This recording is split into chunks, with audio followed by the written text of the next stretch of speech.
Welcome to the latest Palisadoes Foundation podcast. I'm Peter Harrison. The foundation was created by a group of Jamaican technology professionals interested in making Jamaica create world-class software developers through a number of partnerships with the Jamaican diaspora, industry associations, the private sector, universities, other charitable foundations, and students. Today we interviewed Javon Davis, one of the first participants in the Calico Challenge. Calico is our annual summer internship where university students work on open source software projects under the guidance of a mentor. Stipends are paid upon achievement of predefined milestones. The selected projects all have active participation by Jamaican software developers. After graduating from university, Javon enrolled in a few online university-level courses. He'll explain the concept of these new massive open online courses later in the program. Welcome, Javon. Hi, Peter. Nice to talk to you. The recent rejuvenation of the UWI Computing Society was a result of collaboration between students in your year at university. What inspired this, and what did you do to make a difference? I remember when we initially got that email from you introducing yourself and your goal of marketing Jamaicans as software engineers versus call center workers. At that time, our goal as a committee for the UWI Computing Society was thinking of ways to get this done. So it was literally a perfect timing when we got that email from you. So we met and we decided that we're definitely going to go forward with trying to get Calico off the ground. I was involved in getting Calico set up earlier, and as the VP of the Computing Society, my primary role was to increase interest and competency in first-year computer science students at UWI. So I held talks, mini workshops, many competitions, hackathons that we had, and set up talks from other speakers around the world at great companies, just to kind of get the interest going in our first-year students. And also to help the collaboration between us have the greatest impact. So that I thought that would help to get interest going early. What is it about the Computing Society team at that time that wanted to get the Computing Society rejuvenated? When I was trying to get in contact with students to determine whether the Calico Challenge would actually work, people gave the impression that the society was no longer in existence. But in fact, I was pleasantly surprised to see that it was. What inspired you to make that change? I guess it started from when we came, that year's committee, when we started UWI in first year and we heard about the society. We're all kind of interested in getting into it. But when we got there into the society and we went there as first year students, it wasn't interesting. They seemed to not know what they wanted to do with the club. They were offering classes where you'd have to pay them to teach you some stuff. So all of that was kind of discouraging.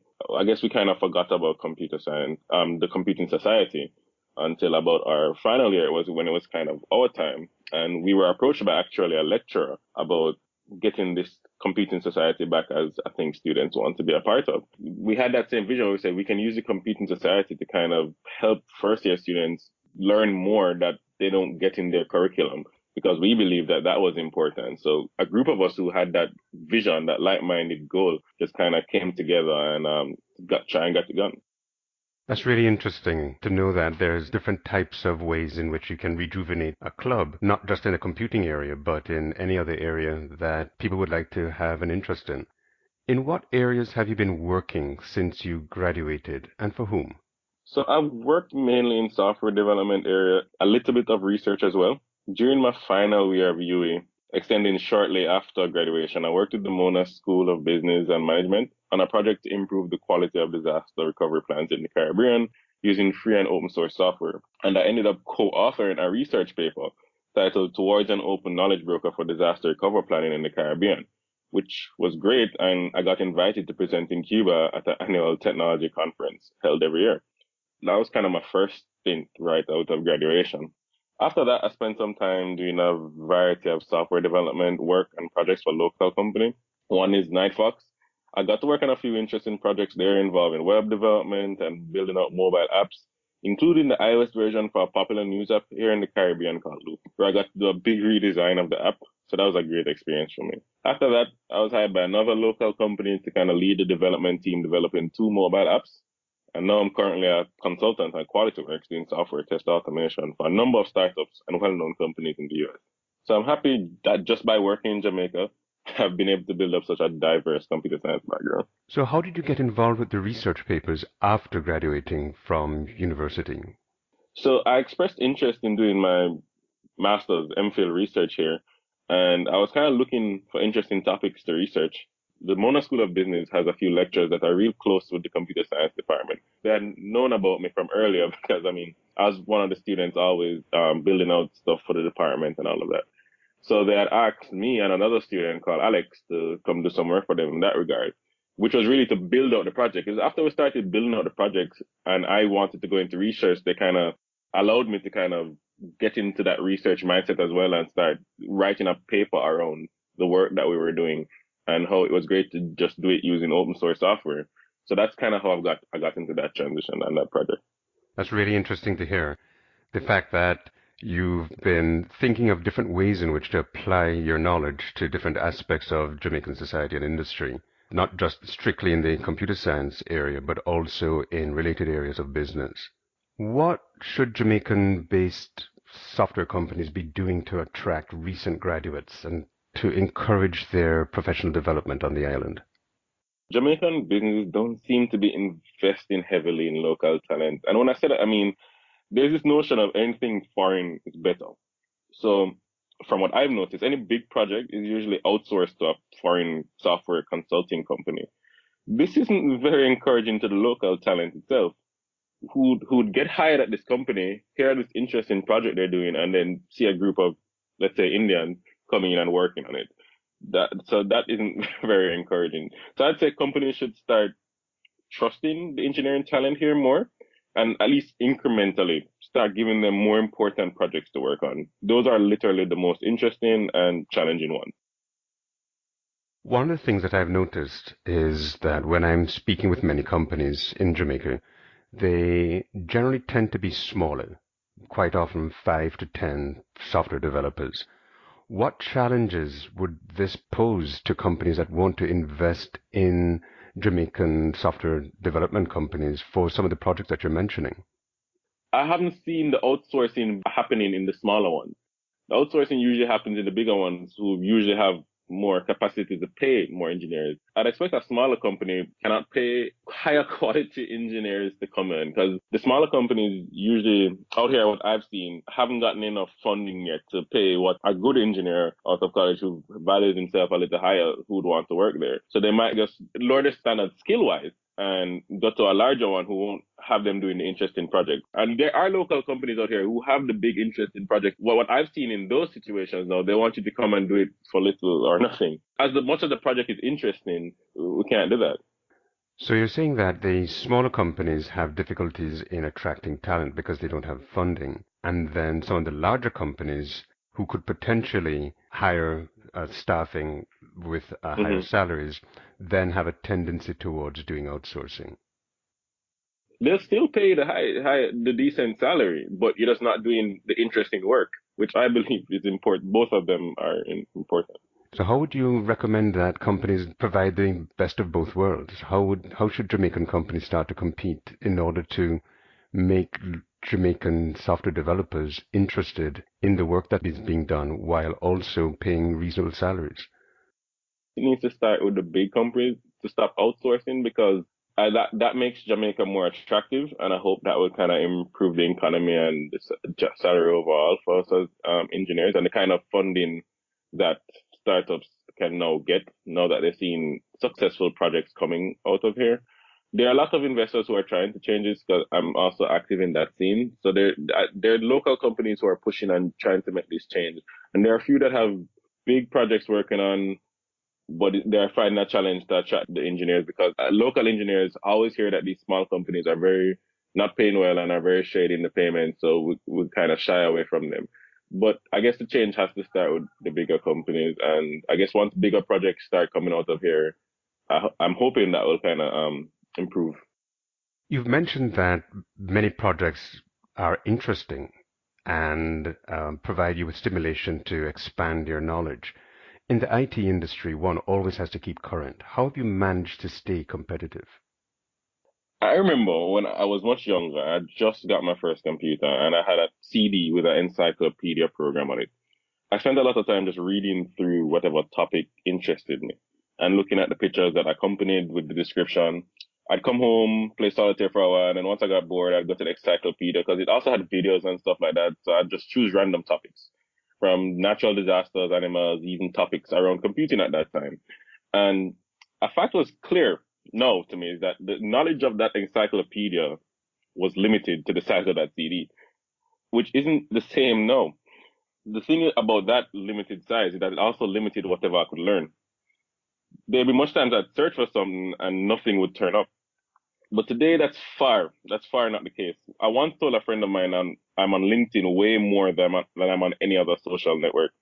The articles you find on LinkedIn are a great way to keep current and discover new topics. One of the things I love to do is learn new skills, and I believe one should be constantly learning. To stay competitive, once a topic interests me, I'd Google it, see what that brings up. If it's something I'd really want to learn more about formally, I'd go to my go-to resources like Coursera or Udacity and begin watching the video content. Those sites, what I just mentioned, are online platforms that allow you to learn a variety of topics through interactive, like online courses. And these have been the two tools that I've been using to kind of strengthen my knowledge outside of what I gained at my university level. And once you try and complete one of these programs, you get a digital certificate that's well known and recognized internationally by a lot of large companies in the field. So to add my competitive edge to just doing the certificates, I do a lot of projects that I put on GitHub, another open source platform for anyone to see and use. I believe I learn best by actually doing stuff. So while these online courses are great to get me started, I always try and come up with a little project on my own just to test my knowledge of the topic and try and get it done. At one point, I'd have a problem where I'd leave projects midway because I'd start another project. But for the past year, I've been really working on improving myself in that regard. So I've been doing better and just completing projects at the start. But I believe that's how anyone can stay competitive and current by building something tangible and then showcasing it online for anybody to see. So have you created certain sets of internal goals, internal milestones that you want to achieve in order to feel that you've succeeded in some of these achievements? Sure. So the first big milestone I set, I think that was the year before last or last year, was that I wanted to do a lot of open source work because I realized from here in Jamaica, I mean, is the only way to reach the places I wanted to go at the companies that I wanted to go was for them to see me. And GitHub was my way of doing that. So I said, okay, I need to do a lot of open source work. My goal was 1,000 contributions on GitHub. And I really worked hard doing a lot of projects and getting that contribution count to like 1,010 by the end of the year, which was great. I also set internal goals like I said, when I started a new topic. So like right now, I'm learning more about deep learning. I have this project that I want to work on, and that's kind of a mini goal for me to get pieces of that project done. When you talk about deep learning, you're talking about artificial intelligence type topics. Yes. Could you explain what that all means to the listeners? Artificial intelligence and machine learning and deep learning, all of these just mean getting the computer to behave like a human would. That's my definition of it. So basically, it's a lot of math. You train the computer on data, and then the computer recognizes the relationship between this data, and then can now behave or well act as that data would have done. So, for example, if you can give a computer 100 images of a dog, the computer can recognize the features from all of those images and now can look at a new picture of a dog and say, okay, this is a dog. Or look at a picture of something else and say, no, this is not a dog. So that's what it is. And you mentioned a number of other websites. You mentioned GitHub. What exactly is that? So GitHub is an online platform for hosting open source projects using a tool called Git. That's what it is. And why is that so important for you? You mentioned that you wanted to have 1,000 contributions over a year and get. Mm-hmm. Why is that important? What I realized from doing my own research online is that recruiters around the world at these companies are having problems finding talented engineers locally. So they have to look internationally. And it's not like they're going to open offices around the world to be recruited in every country. So they turn to platforms like LinkedIn, HackerRank, the whole online programming competitions. And also they use another tool very heavily called GitHub. GitHub, like I said, is a way for you to host your projects. And there's no better way for somebody to know if you can do the work, if they can see that you've done the work. So GitHub also, their business model is a recruiting platform and offers a way for recruiters to search GitHub and see what languages a candidate uses, what projects they've had, how many stars. That's kind of like bookmarks that a project has. That means a lot of people have been looking at it. And they can use this and actually look at the source code that a candidate writes to realize if they'd be a fit for whatever company they're recruiting for. So once I realized that they're using this tool, that levels the playing ground for everybody internationally. So I realize that if I can have a number of contributions, because GitHub has this contribution kind of bar timeline that shows your open source contributions over a period of time. This is the first thing that anybody who comes to our profile to look at a candidate will look at, because it's like green if you've been doing work. So like a lot of green spread throughout means that, hey, this person has been coding a lot. And this is open source work, by the way. This means they're doing it a lot in their spare time, which means it usually indicates that someone's passionate about coding, which is the kind of people they're looking for. So I'm passionate about coding. So I said, I did a lot of work, but I wasn't pushing it on GitHub. So nobody could see it. I was using another tool called Bitbucket, which isn't as popular, and it basically does the same thing, but it's used, I guess, more by private companies. So I said, I know what, let me move all my work now onto GitHub, because I have no problem with anybody looking at it and seeing what I've done. So that's why I set that milestone, because once I say 1,000 contributions over a year, I know that's a lot of green spread out over a year that demonstrates that I've been doing that kind of work over there, and you can go in and see the kind of work I've been doing. For our listeners, it would be interesting for them to understand that we at the Palisadoes Foundation use GitHub for our projects. And so the students collaborate together, merging their contributions to the various projects to create a final output, to create something that is meaningful to the software development community and also to our sponsors and also to the world at large. We've been encouraging students to use GitHub as well, and it's good to see that you've been using it in this very similar manner. What Mm-hmm. are the primary success factors that you feel are required to work in the industry? In my mind, a few of the primary success factors are this whole term of being agile. I say that to mean being open to new projects that aren't necessarily in your comfort zone. It might be the opportunity to learn a new skill.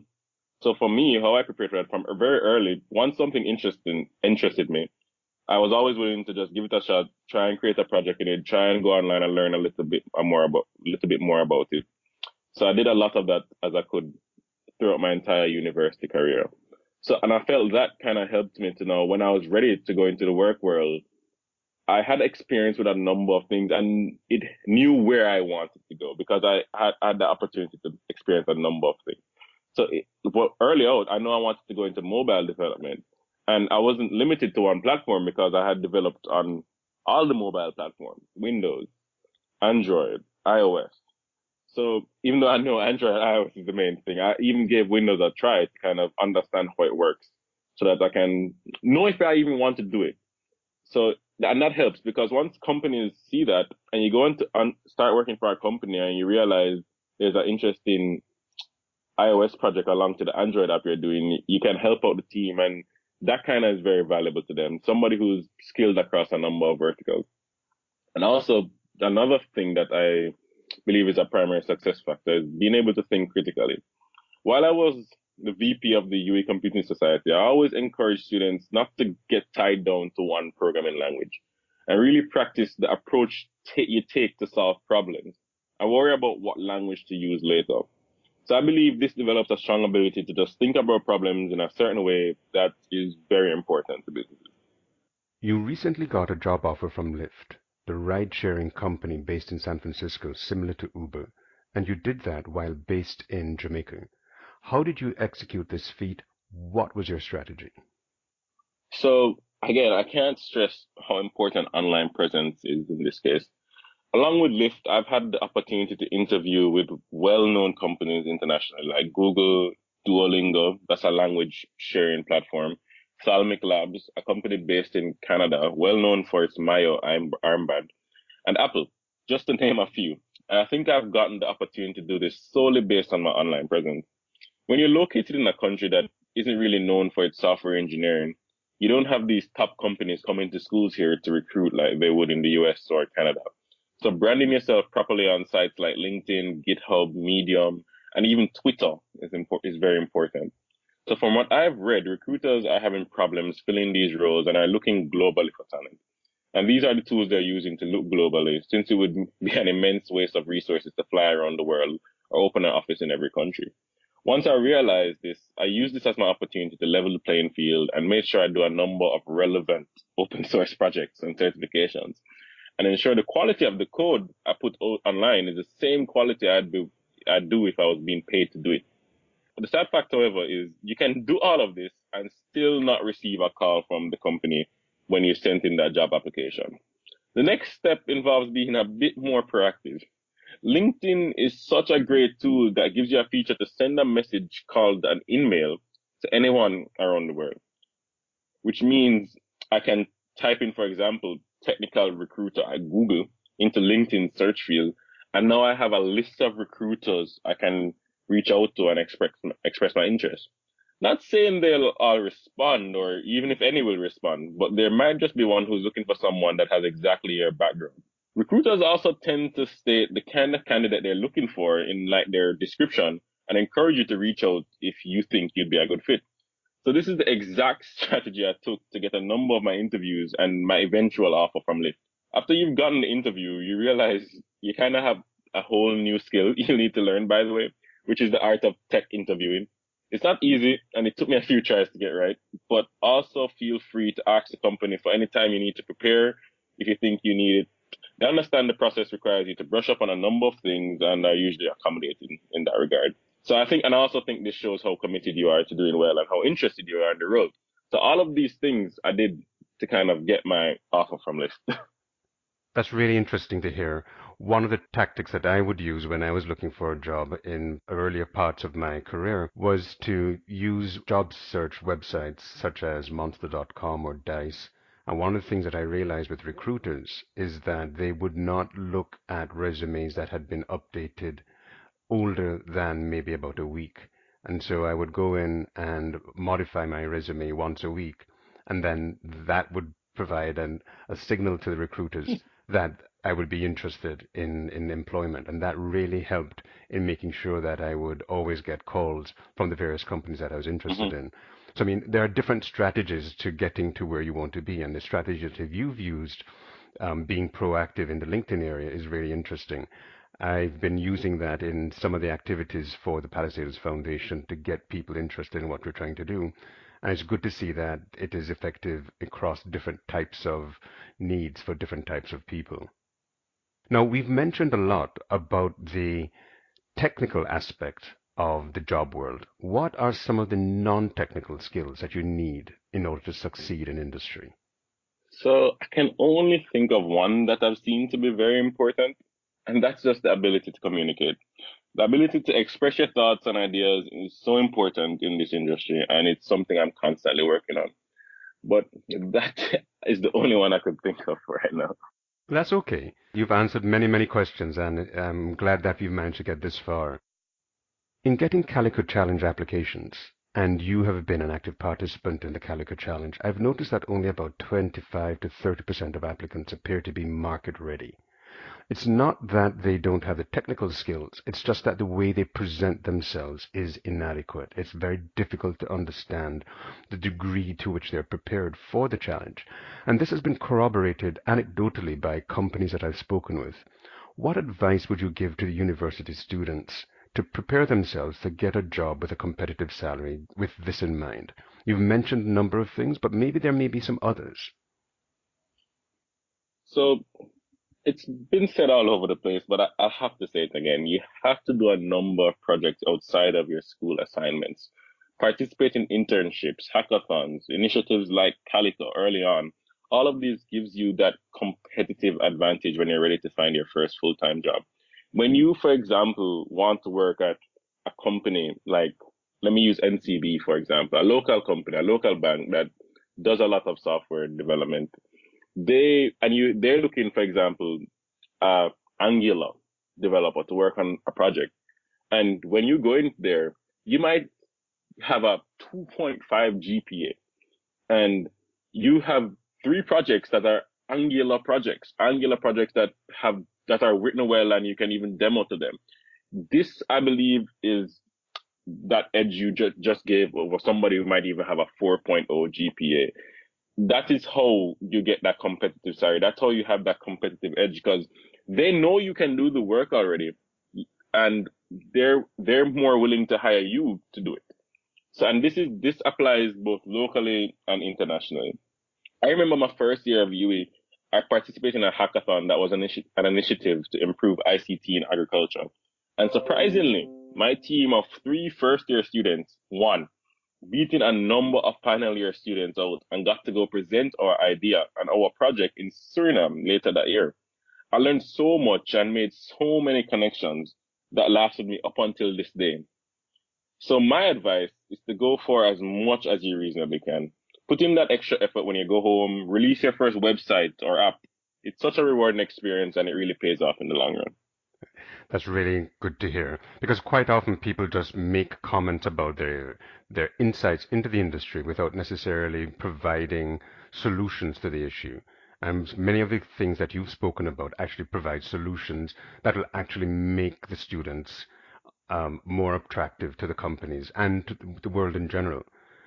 Is there any other advice that we haven't covered that you'd like to give listeners?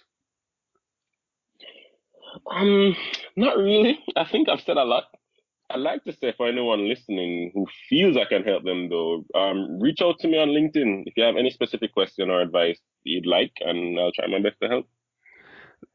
And now we've been talking a lot about things related to tech, related to computing, things related to that realm of the world.